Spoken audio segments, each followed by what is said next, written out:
थोड़ा अपन स्टार्ट करते हैं यहाँ पे इस क्वेश्चन के साथ। यहाँ लिखा है 3 blocks are initially placed as shown in the figure. Block A has mass m and initial velocity v.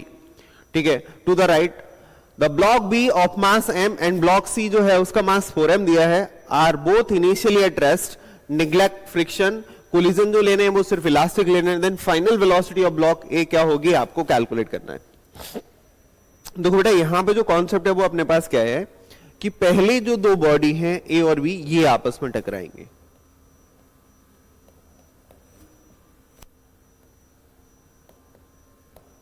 ये वाली बॉडी वी की स्पीड से आ रही होगी और ये वाली कैसी है, रेस्ट पे। तो आपको ये पता होना चाहिए कि अगर कोलिजन परफेक्टली इलास्टिक है और ये दो बॉडी आपस में टकरा रही हैं और इनके मासेस भी सेम हैं, तो आपको पता है ऐसी कंडीशन में इस वाले ब्लॉक की वेलोसिटी इसको मिल जाएगी और इस वाले ब्लॉक की स्पीड इसको मिल जाएगी। That means after the collision जो स्टेज बन रही होगी वो ऐसे हो जाएगी कि ए वाला जो ब्लॉक है वो रेस्ट पे आ जाएगा और जो बी वाला ब्लॉक है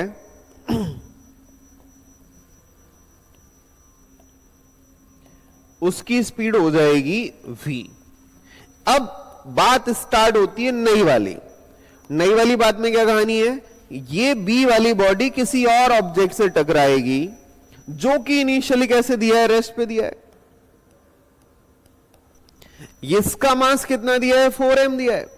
देखो सेम मास की बॉडी में तो भैया वेलोसिटी इंटरचेंज हो सकती है, लेकिन जब मास डिफरेंट है तो फिर हम वेलोसिटी इंटरचेंज नहीं करते, पूरा सॉल्व करके देखेंगे। क्लियर है कि नहीं।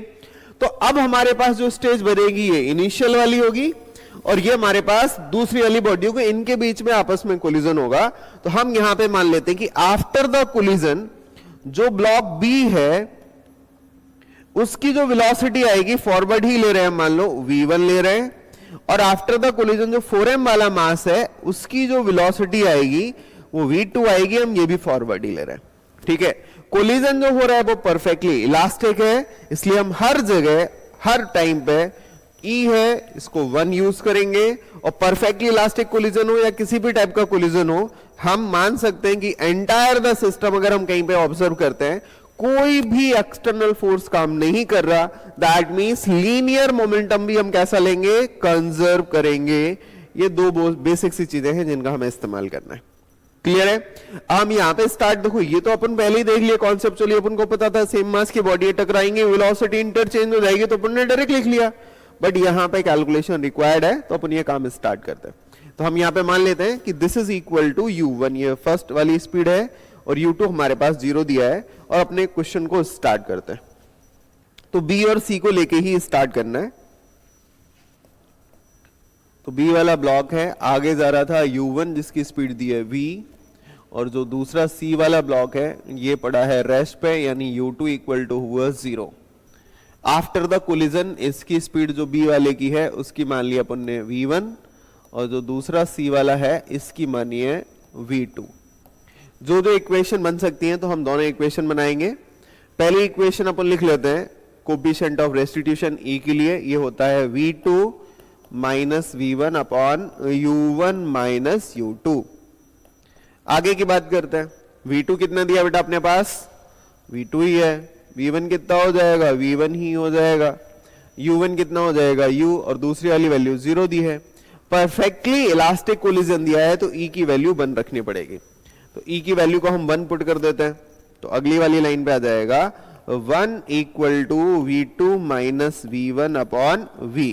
तो एक इक्वेशन बन के तैयार है आपके पास, वो हो गई v2 minus v1 equal to v, first equation.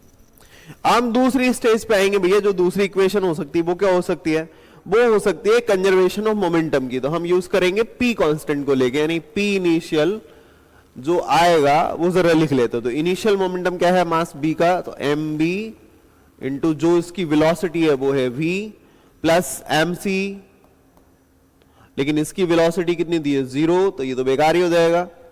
साथ में हम इसकी वैल्यू को टोटल कैलकुलेट कर लेते हैं, तो ये हो जाएगा m इंटू v।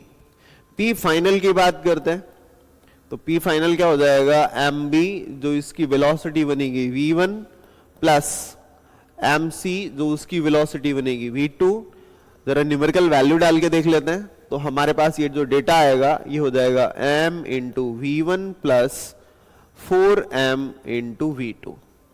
बट हमको पता है कि मोमेंटम अगर कंजर्व होना है तो कर लेते हैं p इनिशियल को p फाइनल के इक्वल। जैसे ही इक्वेट करेंगे आपको यहां पे दिखेगा m into v, this is equal to m को हमने कॉमन लिया, v1 plus 4 times of v2 बन जाएगा। अगली लाइन पे थोड़ा सा कट कर लेते हैं, m से m कट जाएगा तो इक्वेशन बन के तैयार हो जाएगी v1 plus 4v2, this is equal to v, और ये बन जाएगी आपकी सेकेंड इक्वेशन। पहली इक्वेशन ये रही, दूसरी इक्वेशन ये रही, इनको मिलके ऐड करना है, सब्सट्रैक्ट करना है, उसके बाद अपन रिजल्ट पे आ सकते हैं। तो हमको कैलकुलेट क्या करना था, तो कैलकुलेट करने को उसने हमारे पास बोला है then final velocity of block ए।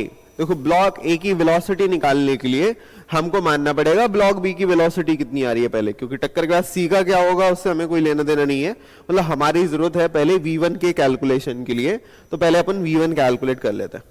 तो हमें अगर v1 चाहिए तो v1 को बचाना है, तो हमने यहाँ पे पहले इक्वेशन लिख ली जो हमारे पास लिखी थी v2 माइनस v1, तो minus v1 plus v2 equal to क्या लिखा है v।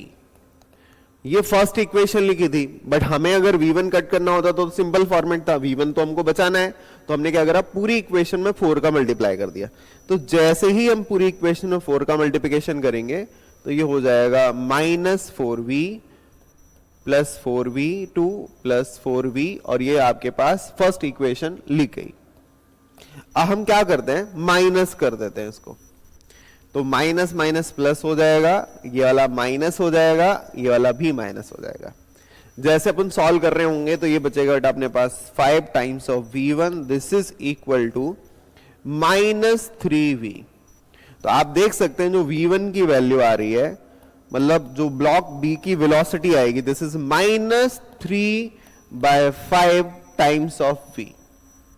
मतलब जो बी वाला है टक्कर के बाद यहां पीछे जा रहा होगा, कोई बात नहीं, हम यहां दोबारा बना के देख लेते हैं।